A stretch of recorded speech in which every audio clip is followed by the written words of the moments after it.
हम आपको 10th class के लिए वो क्वेश्चन कराने वाले हैं जो वेरी वेरी इंपॉर्टेंट है, जो बोर्ड के एग्जाम में 100% आते हैं और जो पहले से ही आउट है, ये आने ही आने निश्चित है। तो जो बच्चे अब तक बिल्कुल नहीं पढ़े उन बच्चों को निराश होने की कोई ज़रूरत नहीं है। अगर वो 2-3 दिन भी अगर अच्छे से पढ़ लेंगे, इस वाली वीडियो को करें, बार बार इन क्वेश्चंस को रिपीट करें, इससे रिलेटेड क्वेश्चन करके देखेंगे तो वो 100% पास हो जाएंगे। मैं आपको स्टैटिक्स मतलब सांख्यिकी का चैप्टर नंबर 13 करवा रहा हूँ। ये बोर्ड के एग्जाम में 13 मार्क्स का पूछा जाता है। तो देखिए इस तरह के क्वेश्चन है, find mean, mode and median. आपको माध्य, माध्यक और बहुलक ये सीखने हैं। तो इसके लिए आपके डाटा, एक तो इस तरह का डाटा होता है, इसको हम बोलते हैं रो डाटा, मतलब पंक्ति डाटा। तो पंक्ति डाटा अगर आपका इस तरह, तो इस तरह मीन कैसे फाइंड करेंगे? तो देखो मीन फाइंड करने का फॉर्मूला होता है मीन मतलब माध्य। इसका फॉर्मूला होता है sum of data upon number of data. Hindi में अगर इसको लिखेंगे तो क्या हो जाएगा? आंकड़ों का योग बट्टे आंकड़ों की संख्या।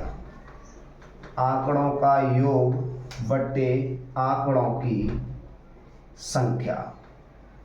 हमको जो डाटा दिया हुआ है, जो आंकड़े दिए हुए हैं, उन सबको क्या कर लेंगे? प्लस कर लेंगे। तो ये जो डाटा है इसको प्लस कर लो, 10 + 5 + 10 + 2 + 3 ये डाटा है। अभी डाटा, नंबर ऑफ डाटा कितना है इसको काउंट कर लो, 1 2 3 4 5 है, तो 5 का डिवाइड लगा दो। तो इसको हम क्या करेंगे? अब हम प्लस करेंगे। तो प्लस करेंगे तो कितना हो जाएगा? 20। इस तरह से आपका हो जाएगा 30, और 30 में अगर आप 5 पर डिवाइड लगाएंगे तो कितना आ जाएगा? आपका 6 आ जाएगा। इस तरह से मीन निकल के आ गया। फिर मीन के बाद हमसे क्वेश्चन पूछा है मोड कैसे निकालते हैं? मोड मतलब होता है हिंदी में, इसको बोलते हैं बहुलक। बहुलक निकालने के लिए देखते हैं कि सबसे ज़्यादा कौन आ रहा है। तो इसमें देखिए 10 2 टाइम आ रहा है, लेकिन 5 1 टाइम आ रहा है, 2 1 टाइम आ रहा है, 3 1 टाइम आ रहा है। तो सबसे ज़्यादा बार कौन आ रहा है? 10 आ रहा है। 10 कितनी बार आ गया? 2 बार आ गया।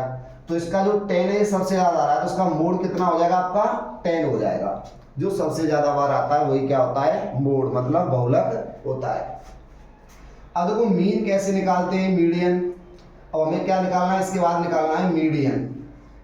मीडियन को बोलते हैं माध्यक। मतलब हमारा जो डाटा होता है ना, उसको सबसे पहले हम असेंडिंग ऑर्डर या डिसेंडिंग ऑर्डर में रिप्रेजेंट करते हैं, आरोही या अवरोही क्रम में उसको हम लिखते हैं। तो हमारा जो डाटा दिया हुआ है इसको हम किस में लिख लेंगे? असेंडिंग ऑर्डर में। असेंडिंग ऑर्डर क्या होता है?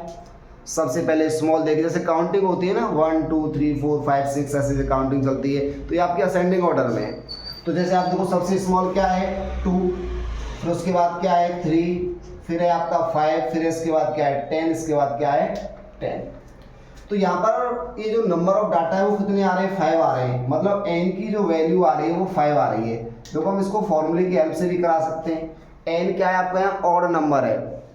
जब आपका डाटा ऑड नंबर हो, मतलब विषम संख्या हो, तो उसका फॉर्मूला होता है मीडियन निकालने का, n + 1/2 टर्म, उससे निकाल सकते हैं। एक क्वेश्चन एमसीक्यू में पूछा जाता है, 1 मार्क्स में पूछा जाता है, तो आप इसको सीधे भी कर सकते हैं। देखो मैं इजी मेथड समझा रहा हूँ। तो इसके लिए हम बीच का देखते हैं। देखो यहाँ से 2 डिजिट छोड़ दिया आपने, और यहाँ से 2 डिजिट छोड़ दी, तो आपके बीच में क्या आ रहा है? 5 आ रहा है। तो ये आपका मीडियन जो है वो आपका क्या हो जाएगा?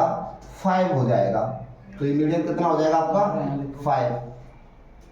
तो मीडियन में ऊपर रखो।